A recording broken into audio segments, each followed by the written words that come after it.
Maar wij hebben nog een ontketende Volvo. Hier het verhaal van de man, die Volvo uit Haaskamp. De enige die werkt op dit moment met een grote Volvo motor rijdt naar ruim 18 liter.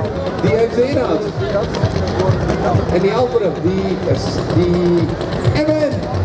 De V10 van origineel ruim 18 liter. Kortom, Koning Keizer Admiraal aan de overzijde. Aan deze kant is de finale. Is degene die als eerste de voetbal rijdt.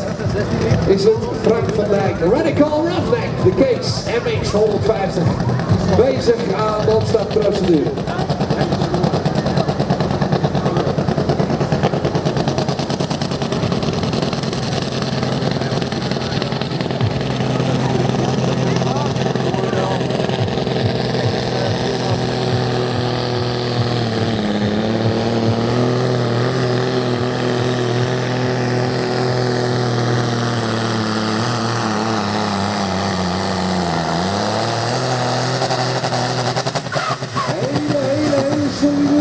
Gaat op de langs. Hele mooie, soepele, rollende start.